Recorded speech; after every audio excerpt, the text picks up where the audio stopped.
Hey everyone, welcome back. I am thrilled to bring you my one of my favorite guests, my dear friend, Dr. Christine Cocchiola. She is an expert on the experiences of adult and child victims living in a home with an abuser. She has been a social justice advocate since the age of 19, volunteering for a local domestic violence sexual assault agency. She's a college professor teaching social work for over 20 years. She received her doctorate in clinical social work from NYU. She is the creator of the Protective Parenting Program, which is a clinical intervention program for protective parents based in attachment theory. Highly recommend if you identify as a protective parent and have not taken Christine's class, done her protective parenting program, um, it will honestly change a lot of things for you. So please check it out. You have live versions, right? You have self-study versions. You've got all of the versions for all of the price points and the availabilities and all of that stuff, right? So, yes. And Christine is the author of now two books. Her brand new book is out now for children, and it's called Every Moment of Every Day. And I am going to let you, Christine, talk a little bit about the book. Who is this book for, and why is it so important? Thank you so much for being here. You were I think this podcast was one of my first ever podcasts. Oh, Yeah, back in the wow. day. Back Yes. in the day. Yeah, when we were first talking about what is coercive What is control and court? right. And Mhm. for your listeners, when I went for my doctorate, I worked under Dr. Evan Stark, who's the advancer of the term coercive control. He was on my committee. I was so fortunate to get to have that amazing man as my tutor, the godfather of coercive control, as we say. Mhm. Um, but yeah, no, as you know, I wrote the book, co-authored the book Framed, Woman in the Family Court Underworld. And you and I have had this conversation so many times where why do we talk about women as victims?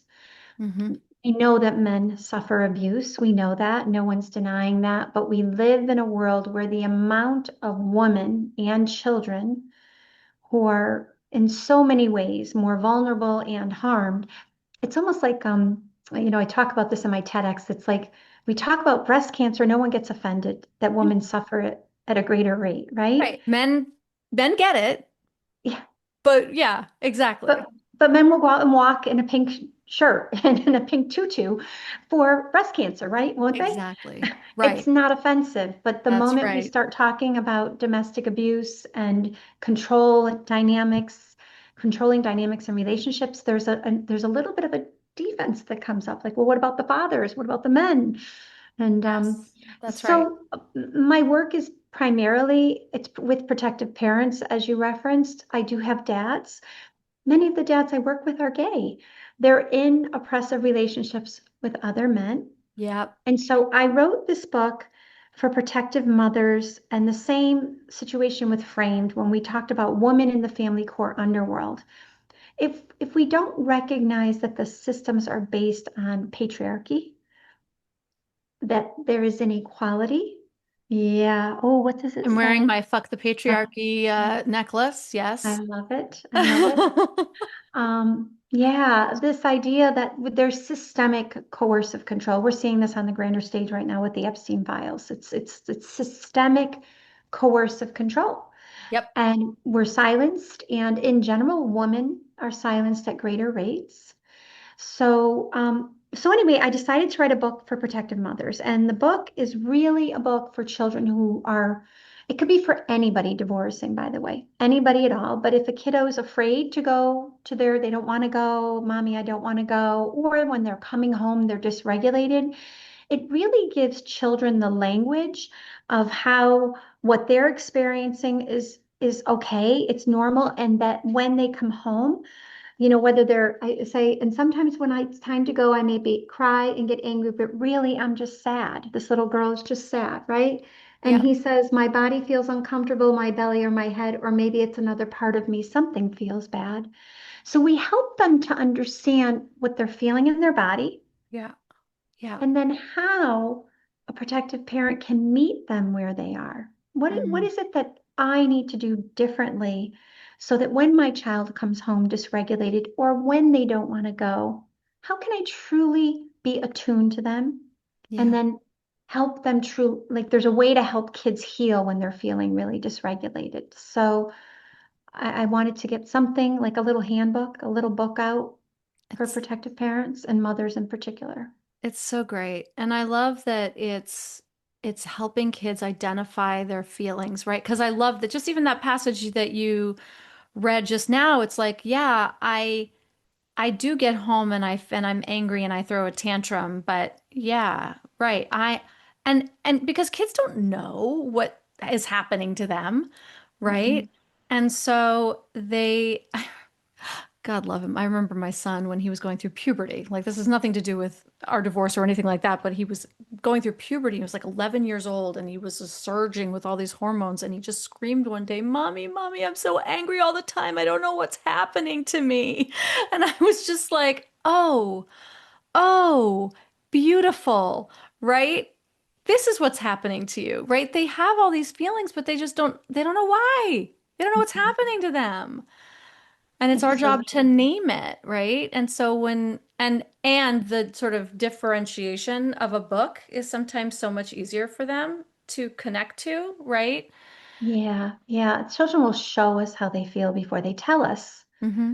how they feel, right? And so if you imagine that your child has to go to the other person's house, maybe family court has required it, even if there's been experiences of harm, that's a really challenging thing for a protective parent to navigate. Like it's a moral injury. We talk about that, right? I actually have to make you go somewhere where I really don't think you're safe.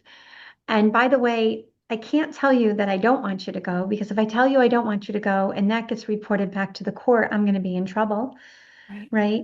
So how do I help you to understand that you're going to go and this is part of what we do every Saturday or whatever, but also I'm right here waiting for you.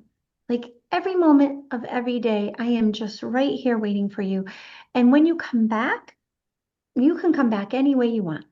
Mm. Doesn't matter. When you come back, I will let you. And so part of the story is, I'll sit quietly with you if you want.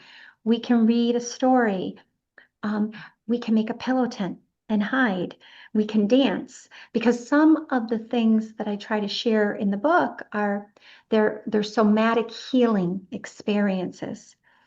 Yes. Movement helps. Yeah. Repetitive things have to be relational, repetitive, often rhythmic helps. Mm-hmm. These are all ways to heal a dysregulated brain. Ask yourself, right? When you and I are feeling stressed and we turn on our favorite music, we might cry because it makes us cry, or we might dance. It actually helps our bodies to heal. Yeah. And so, how can a protective parent actually start doing these things with their child when they're feeling dysregulated? Yeah. Right. Ugh, Yeah. I love it so much. I love that part of it so much. And so when I mean we there are other books out there for divorce, right? And so what may I mean this is obviously different because we're dealing with not just like I think the other books about divorce often are like normalizing and everything's fine and you're gonna have two homes and like everything's gonna be great. Mm. And this book is more like, yeah, it kind of sucks. You're right. Like, Mhm. and it's hard, right? What are some other differences that you see specifically with this book? And what are the age what's the age bracket that you feel I like would this is say good for? two or so to 10 or 12. I have a Okay. mom who she reads the same book to her 12-year-old. She's reading it every night to help her 12-year-old regulate before he has to go off to his other parent's home. Mm-hmm. So I think a major difference is that it actually integrates somatic healing, which is um, which is a therapy that we use with people who are feeling dysregulated. So Right. Dr. Bruce Perry, his work is quite remarkable, and I use his work when I teach about attachment theory and when I do my protective parenting program. And he talks about the neurosequential model of the brain. Mm-hmm. And Mm-hmm. right? So the Yeah. lower part of the brain is I'm dysregulated, I'm in survival mode, right? Like way down here, as Bessel van der Kolk Mm-hmm. talks about it, he says it's the cockroach part of the brain, right? Mm-hmm. And so what I do with the book is integrate how do we get a child out of survival mode so that they're more able to attach to you? Because when they attach, they feel safer. Yes.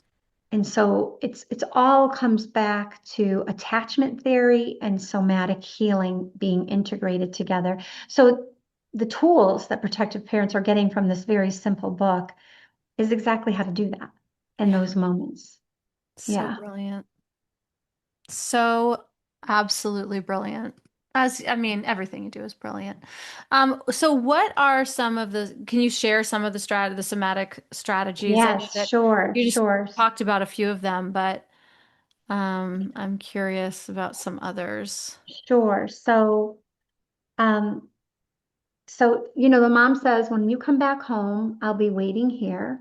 Mom can give you space or your favorite games we can play. So it's about choice and agency now. Really, what we're talking about is giving a child an opportunity to choose what they want to do Hmm. versus us telling them what to do. Now, what do abusers do in these family systems? Yes, they're authoritarian and they don't give us any choice whatsoever. No, right. Yes, And so you can take a bath or we can go for a walk. Mom can listen to if sharing how you feel seems okay. So we give them permission to talk to us, but we also give them permission to be quiet. yes. And that when they come to us, we aren't going to force any of it, right? And so it's really, we call it co-regulation in the therapeutic world. How do I co-regulate with my kid? I attune with where they are. Is now the time to discipline them or make them eat their peas? Like, Right. no, No. maybe not. Maybe now that maybe they'll have more vegetables tomorrow, but today I'm not going to get into that battle because they're dysregulated, they're overwhelmed. And so, and it means that protective parents have to let go a little bit. This is hard. Hmm. It's hard. We want to ask them, how was your visit? Did you see dad and his girlfriend? Was grandma there? What are the things dad told you about me? Like there tends to be like, right? You Don't know, do that. Don't do that. don't do that. Don't do that. Don't do that. Right. So healthy attachment comes from the ability for a child to just be themselves with us. Yes. And this Yes. abuser doesn't allow them to be themselves with us. And so now when your child's coming home and you're asking these, questions, you're grilling them a little bit, or you're curious and they know you're curious, or you want them to eat their dinner, or you don't want them, to go outside and run around right now, and they might need to run around right now. They Right. might need to have quiet right now. They might need to. I have one little guy. Every time he comes home from dad's house, he's 12. Every time he comes home, the rule in the family system, they created it. So this is like, how do we create guidelines for our kids that we're willing to be flexible on? The mom and the son came up with this little, this is going to be the pattern that they're going to do. Every time he comes home, he walks in the door, he doesn't even say hello to his mother. Doesn't even say hello. He goes directly upstairs to take a shower. Yes. Which is regulating his nervous system right then That's and right. there. That's That's right. amazing. That's wonderful. And they always have tacos. It's Yes. like he knows He knows what to he knows what expect. to expect Exactly. exactly. He goes from a completely unpredictable environment or predictable with harm to something that is predictable and safe. 100%. And then she's not allowed to ask about his visit. Mm-mm. Mm-mm. And Okay. he will talk about it if he wants to, Yep. but they just get to do the things that they want to do. They get Yes. to, Yep. and so that is about, and a lot of people will say, but you're letting, like, isn't that permissive parenting? Like they don't have any rules. I'm like, no, no, no, there's a difference between having rules and having some structure and giving a child like carte blanche. We're not giving them carte blanche, but We're we're, giving them agency. We're yes, also allowing them to identify their needs, right? So, I mean, I think one of the more important pieces of this too is that when you're in a relationship with an abuser, you are systematically deprived of your ability to know how you feel, think, what you need, because we're always gaslit about your feelings are wrong, what you need is wrong, you're right. And so we learn to diminish all those things. And so and then we lose trust in ourselves, in our ability to trust ourselves, right? Hmm. And so the way that we build self-trust is by just those little micro check-ins. What do I need? I need a shower. I need to not talk to anybody. Oh, I love And then that. you honor that and you start to rebuild trust in yourself. So it's not permissive. I mean, yes, it's permissive. It is permissive. It's giving your children permission Mm. to honor Hmm. the very core The needs that they body, have and their body and what they know that they need in this moment. 100%. Yeah. And it's so important, right, that they actually understand that we get them. And part of what happens, right, is that when we are correcting them, when we are saying, no, you can't do that now, you have to, it doesn't feel like connection to them. And remember, if you are coming from an abuser's house, the goal of the abuser is to have the child actually not follow your rules, is to have the child go against you. So when you're like upset about them not following the rules, guess who won? Yeah, right. The abuser. Right. Exactly. Yep. These predatory parents, they prey upon the children and they love to use the children as the weapon to upset everything. Yep. So every time Hmm. you get upset, remember who you're really satisfying is the abuser. Like Right. it's Yep. it's almost it's like if you have like a battle that you're not going to win anyway, then why have a Yeah. battle? Why have it? Totally. Totally. Yeah. I remember when my son, I don't remember how old he was. He was quite young though. And he said, Mommy, on Wednesdays, because we were on a 2255 at that time. And he said, Mommy, on Wednesdays, when I come back to your house, I don't want play dates. I just want to be home with you. And I was like, oh my God. Like, first of all, like the idea that I mean, he was like 6 or 7, Wow. and that he was like, no play dates. This is, I just need to, like, basically, he was saying, I need to ground myself in our home and in my attachment to you, To you. is Mm-hmm. what he was saying, in not so many words. Um, and, my immediate response was abso-fucking-lutely. Absolutely. Of course. That's right. Right? Because my kid is telling me what he needs, like really clearly. Right. And so the next step to that is, could you imagine if we could actually take some time to think about what our child might need Hmm. versus them like Having letting, to like say, almost yeah, offering options to them, almost, yeah, right? right. Like instead of us living in a state of hypervigilance, they're coming home soon. What am I going to do? I have to have X. Like, stop for a moment. Just stop and ask yourself, what is it really that your child's going to need when they come home? Hmm. Right. You know your kid better than anybody. This is what, like we have these conversations. The abuser does these, whether it's a divorce and there's a less engaged parent and they may have 50-50 just because Yeah, they don't know your child the way that you know your child. that's right. And do we That's take right. the time to intentionally think about what the needs are of that child? I don't know if we really do that, especially if you're reeling from an abusive relationship. It's really hard. And I'm It is saying, really you know what, take hard. the time to do it because if you could fortify this attachment with your child, Hmm. and it's sometimes, as you know, two steps back, one step forward, or two, right? Like two steps forward, one step back. I mean, Absolutely. it's Yep. really challenging, but if you could fortify your attachment with your child, you're going to heal. Hmm. You're going to Yeah. heal. Right. Hmm. I love that. Hey, quick interruption to bring you a special news bulletin. So, In case you're not on my email list, I just wanted to make sure that you have heard that the Unbreakable Retreat is officially open for registration.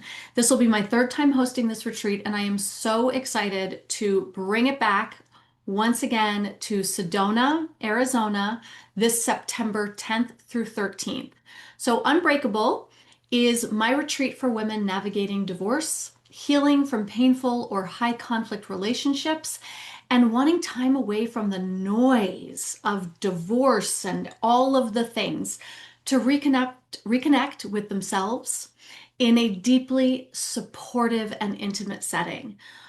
We will be at the Ancient Springs Retreat Center, which is a private, fully secluded retreat center, which means we are the only ones there, except for our private chefs and our hosts.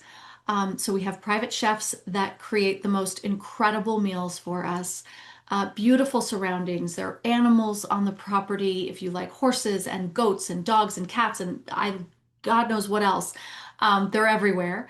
And it's the kind of sisterhood that can be truly life-changing in an environment in this sacred, beautiful land. So learn more, read about it, and register at kateanthony.com/unbreakable. It is truly a life-changing event. I will tell you that some of the participants who have already registered are people who have been in the past, and as soon as it opened up, they were there again. So if that doesn't tell you something, um, I don't know what else will. Other than everything else that's on the website, kateanthony.com/unbreakable. Check it out. And now back to our episode.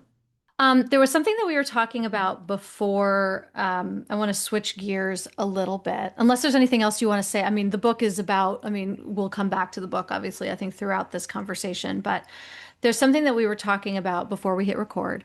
And we were talking about the difference that I was saying just to, I was saying to Christine that I am when we first met, the term coercive control was just not in our, everyday lexicon. We were not talking about it the way that we are now. And I was sort of acknowledging that I feel like you had a tremendous amount to do with that. Um, and and I was just saying that I was super proud that she had changed our culture in that way. Mhm. And you told me that you're actually going to be doing a training with Dr. Ramani because now you guys are realizing that narcissists and coercive controllers are being conflated and that they're not the same. Yeah, yeah. So say more, please. Sure, sure. So, and it's always helpful. I think it's always helpful to also kind of put out there the definition of coercive control because I Yeah. think we would just want to make sure everybody has clarity. Yeah. It's like a lot of people think it's hidden abuse or it's not physically violent. Therefore, you suffered coercive control and physical violence. And what people have to understand, it's all coercive control. Hmm. And so abusers don't typically show up hitting us. They use tactics, psychological tactics that sometimes feel really good, by the way. Right? Right. Love Right. bombing, future faking, all of these parts, this person where their soulmate, etc. They use all these good things, but then they also use gaslighting and Yeah. manipulation and intimidation and isolation. Unfortunately, when we attempt to escape, they engage in post-separation abuse, which is the intensifying of coercion and control. And what we see is that whether someone suffered physical or other violence in their life, and some people call psychological abuse psychological violence, of course it is, but if we were to just talk about physicality, Yeah. whether it's physical or sexual, unfortunately people think, well, if I suffered that, then it wasn't coercive control. And I want everyone listening to know that it's all coercive control. It Yeah. just so happens some abusers are pretty damn savvy and also have better coping mechanisms. Mm. They don't show their anger and physicality as quickly as other abusers do. Hmm. They hold it in. Yeah. They're going to show it in other ways. And so, that doesn't mean they won't ever physically abuse you. So it's a trajectory of behavior. Some abusers get to physical violence or sexual violence, some don't. And Right. that's the reality, right? Yep. So, Yep. and then we hoodwink ourselves because then we're like, oh, I didn't suffer real abuse. And it's all abuse, right? It's That's right. psychological warfare, Like, Absolutely. You and I have heard a million times from women whose abusers have physically harmed them that the emotional and psychological torture was actually worse. mhm, As horrible as that sounds, and I don't think we need to like compare and like, no. put things on a scale, but for context, I think it's important to understand that women who have been physically abused and assaulted, many of them will say that that wasn't the worst of it. Yeah. As a matter of fact, those are exact words I use in my TEDx. I say that the feminist psychologists would say that the worst part was the fear of what would come next. That's right. Right. And Yes. so, and so in no way are, like you said, we diminishing, the physical violence, but what we do know is that when abuse is something that you can't visibly see, it is, what research is showing us, it is more traumatic because it's hard to describe, Yes. because you don't even know it's happening, because other people don't acknowledge it. If you had just been hit, then it would be very easy to describe to everybody. You'd have a bruise, Right. right? And so this is the interesting part about this training that we're trying hard to educate people on. A lot of people use the word, as you know, narcissism pretty, we're using it a lot, right? Sure. And Yeah. so the people that are coercive controllers, if we were to like, and we don't have research that actually connects this, but we do have dark tetrad research that came out in February 2024. And it's four aspects: narcissism, which we all know is grandiosity, self-serving. A lot of people mistake the fact, they say that narcissists don't have empathy. That's not true. Mm. They have something called cognitive empathy. Right. They Right. can intellectualize empathy, right? Right. But they don't have affective, that's AFF, Mhm. affective empathy. They're not able to really put themselves in someone else's shoes, but they could certainly make it seem. They can mimic it. There we Yes. go. Yeah. Right, Yeah. right. So narcissism. The next is Machiavellianism. So highly manipulative people, where they can get other people engaged in their narrative like this, including the systems, CPS, Child Protective Services, family court, criminal, police. How many of your clients, I mean, really, Kate, how many of your clients, the abuser was friends with the police, Or right? was one, or Or right. I was mean, one. There we go. There we law go. enforcement is full of them. That's Yep. right. That's Mm-hmm. right. So the ability to manipulate the system, to play the system, That's to right. play others. So Mm-hmm. that's the next level. Psychopathy is the third, Yep. right?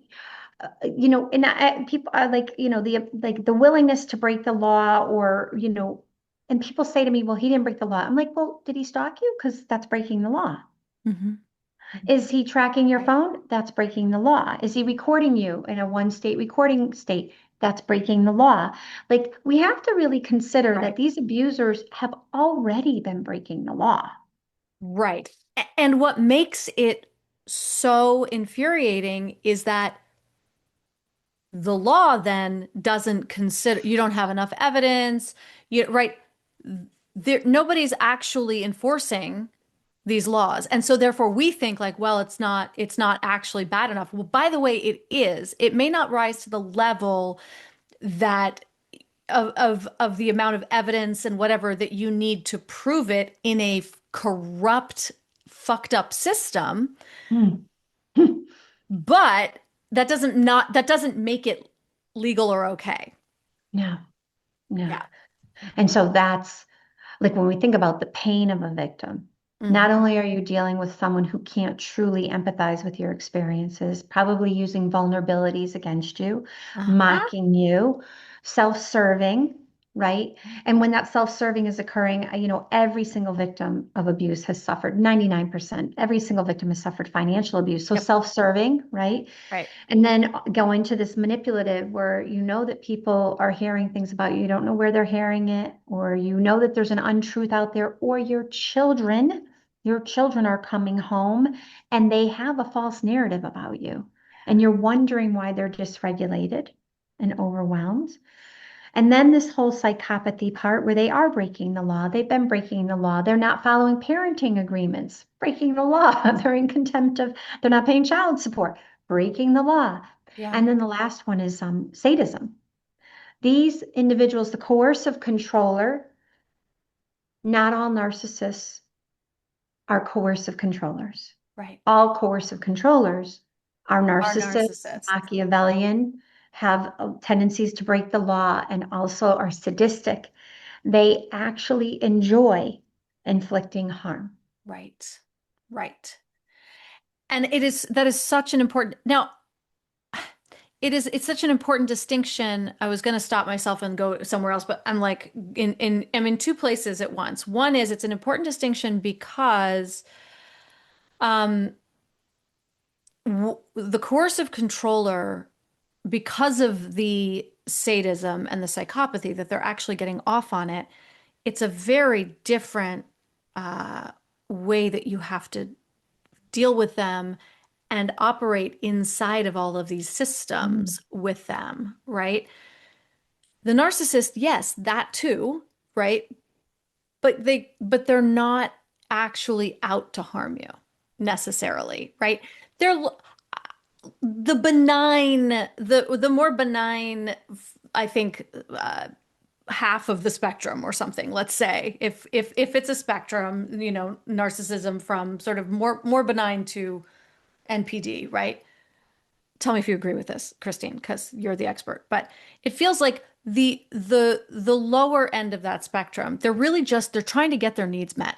They're trying to get the bottomless pit of their needs met. And in in the process, they're hurting you and they are sort of annihilating you and doing all of these things. But that's not it may be the byproduct and they may not care, but it may not be the goal. Is that what you're saying here? I think that's a Whereas, really great way to put it. And I think that if you're dealing with a narcissist or someone who's narcissistically abusing you, they might be on a scale of 1 to 10, like a 5 or a 6, mhm, you know. But right. my clients, the people I directly work with, are Yeah, dealing with the tens. the tens. Every single person that I am working with, every single one of them, the abusive person, literally, they have the amount of shame that they're carrying as a result of their own experiences, as a result of how they were born, the traits that they have, the amount of shame they are carrying, the only reaction to being even slightly exposed because of a divorce, not even like telling the world that you're an abuser, Right. but just a divorce, that in and of itself is enough that I have to destroy you in some way. No, Yes. financially, psychologically, with my flying monkeys, legally, vexatious hmm litigation, weaponizing the children, and in the worst of cases, as you know, femicide and filicide. And so that's why I always say it is a trajectory of behavior. Not all abusers will use physical violence, but they'll find every other way around it, and they're very savvy. To your point, a lot of the Yeah, lower level people are just not as savvy. that's They right. can't, they're kind of, this sounds really rude, but they're kind of dumb. Like they show up to court, and if they get instigated by somebody in court, they might behave badly, and then the court professionals are like, "Oh, we know who the jerk is here." The savvy ones, the more very covert and able to manipulate so well the system, no one in court would ever in a million years think they're a bad human being. Right. Or they're paying off those people in court, as you know, and they have relationships. They're a lawyer. They don't have to be a lawyer. They could be a plumber, but they're paying off the court professionals so that the situation is sided with them, so they could destroy the other person, because what's the one thing that would destroy the other person? Losing their children. Right. That's it. That's right. Yeah, their Yep. mother. Mm, Sorry. yeah. Um, you and I have both been doing this for a really long time, and I know we have both suffered um, periods of like it's hard to do our job. Mhm. And I think you more than you and Tina um, in particular, it's really hard and unsafe. Often it's emotionally unsafe. It can be physically unsafe to do our job. How do you regulate and, you know, maintain your sense of safety and keep your head on your shoulders and not curl up in the fetal position every minute Mm. of every day? Oh gosh, I don't think anybody's ever asked me that question. Hmm. Really? I don't think so. Oh, No, maybe my therapist, but right. Good. yeah, no, but I mean, yeah, like like in a colleague to colleague, friend to friend. I mean, yeah, I mean, Yeah, I don't know. I think part of my trauma response is to keep working, which is probably problematic. I don't take breaks. you don't. I know. No. We've talked about your overwork Yeah, yeah. And so as friends. yeah, Uh-huh. yeah. I mean, Mhm. I love tennis and Yes. when I can when I do try to make time for that every week. So Yep. that's a really good thing. And of course, Yep. my dad is very important in my life and family, but and of course, I mean, of course my kids, Your but kids, they're of course. busy. They're busy and they're living their best lives right now. It's amazing. Yeah. It's amazing. Yeah. Yeah. But for people who don't know, and I want to let everyone know, I wrote this book for little children, but my children were indoctrinated against me. So Yes. I get what protective parents are experiencing firsthand. And I will tell you these really beautiful stories I'm having lately. I've had, for some reason, the law of attraction. Hmm. I've had these moms who are working with me because their kids aren't talking to them. Yeah. And then their kids actually want therapy. They're adult children, like 17, maybe 18, 20. I have a 32-year-old. He hadn't seen his mother for 3 years, and on Easter Sunday, she saw her grandchildren for the first time. And yeah, so That's why we can't stop. that's totally why we can't stop. It's the most beautiful thing to watch this young man, he's not so young, right, come together with his mother and realize why his mother was dysregulated, why she was like overwhelmed when he would come like back and forth, with dad and etc. Like all of a sudden he's connected the dots and said, wait a minute, mom was not the best mom, but why wasn't she? Was she influenced by this pain she was having? And she's able to apologize and they're be able to build trust. It's a beautiful thing. I I, really do love it. I Yeah. love that. I love Yeah. that. It's so Yeah. true. It is the thing that keeps us going. Every client email, every win for our clients is like tell us about them. Don't be like if you're like an old client of either one of us or whatever, my God, tell us. Please let Tell us us. know. It Yeah, makes our day. it does. It makes it all worthwhile. It does. Christine, where can everyone find your book? I feel like it's so important. And I want to just say for your children, right? You were alienated from your children. They were had turned against you. And what shifted it for them and for you? I I basically became, and it's why I created the protective parenting program, Yeah. because I realized I had to be more of a therapist in the home. I Mm, had to meet them where they were yeah. and really parent entirely differently, because when you're being abused, actively abused by the other parent, and you come home, their trust is gone. The attachment has been maliciously fractured. Yep. And so I knew I had to rebuild it all the time. It was like constantly, it's like a Lego. You just keep building it and Yep. they like crash it They and then you crash it build down. it. um, It's but yeah, so okay. I'm lucky. My son wasn't as indoctrinated, but certainly thought I was cuckoo for Cocoa Puffs. And my daughter was, and they gained clarity. And part of that, by the way, Kate, is letting the kids see who the abuser really is. That's right. Yeah, you were one of the first people to say that like out loud in this space. And I Mm. remember hearing you say it for the first time, and I was like, oh, shit.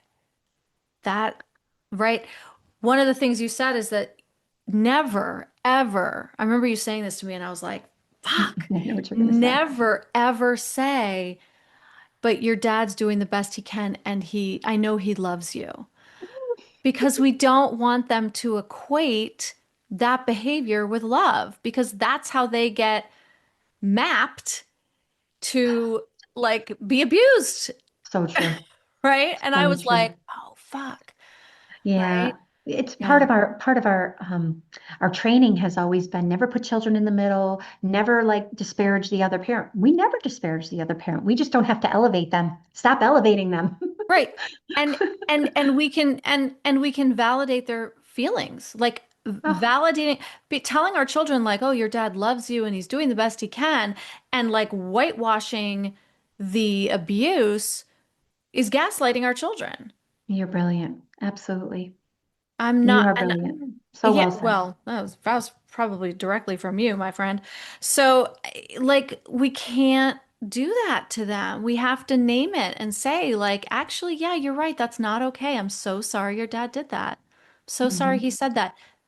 That must have felt right. How did that make you feel? Or you must have felt really upset, or that must be really confusing, or something Yeah. to validate their feelings and experiences of it. That's not vilifying. That's not bad mouthing. That's actually No. just naming what happened. And you could even take out the word dad. You could even say, Uh-huh. I'm Uh-huh. really, that shouldn't happen to anyone. Mm-hmm. Right? Or I'm sorry that happened and it really shouldn't happen, versus even bringing in, the word dad. Mm, Because a lot of these kiddos are triggered the moment we bring up the word dad, and that's the other thing. I don't know if point. you've ever heard me say this, stop calling him daddy. Just stop. Oh, right. That's too Yes. affectionate. Yeah, Like just I call him dad. You can call him daddy if you want, but I call him dad, that's your right. father. Your father. Like separate, create some boundaries. How do we expect our children to have clarity around these people when we're not actually acting the part with boundaries, Yes. Yes. playing And nice it's in the sandbox? and by the way, right? This is so hard to do when you are also dysregulated and feel, which is why you need Christine's protective parenting program, No, because it teaches you how to do that in a way that incorporates the fact that you are also dysregulated. It's really easy for us to sit here and talk about it, absolutely. right? But Yeah. yeah, doing Mhm. it is And something else. I would say, I offer all kinds, as I know you do, all kinds of information on Instagram and Facebook, et cetera, because I know that people are struggling and it's important for people to get affirmation. They're not crazy, that, you don't have to do this alone. There's a world of support, right? And we That's right. all deserve that support, especially after experiencing this. But Yep. most importantly, the kids deserve support from you. Yep. Yeah. Mhm. Absolutely. So speaking of Instagram and Facebook and everything, where can everybody find you and buy your book and all the things if they're not already Okay, following so you, which the it would be books are crazy. on all major booksellers, so Amazon, Barnes and Noble, and also you can find me on Instagram under Coercive Control. I think as soon as you put in Dr. Cocchiola or Dr. C, Coercive Control, you'll find me, and I'm happy to support anybody. Yeah. And we have a team of clinicians who are trained by me who provide one-on-one support also. So anything that we can So do to help. good. Oh, Yeah. you're the best. You are the absolute best. I love and adore you. Well, Thank you for thank being you. here and congratulations on the book. I think as you were reading it, I was thinking, do you have a companion piece for moms to explain what each of these things, like the co-regulation and like how each thing, like why this on this page, this is what you're doing? That's a really great idea. I have an explanation in the back of the book about what somatic healing is, right? Right. And yeah, no, that I think I also probably need to create one for dads. Yeah, Like it'd be nice to have a book like this that dads who are protective parents when their kids don't want to go and they can sure. support them in that way too. So Yep. lots of ideas. I think I need to be about 20 years younger. That's a great one. No, Thank you you. do not. Well, I mean, I'm just like You just need to have a few more brains and hands and There we everything. Yeah, go. There exactly. we go. Thank you. Thank you so much. I Oh appreciate my it. God. I love and adore you. Thank you so much for being Love here. you too.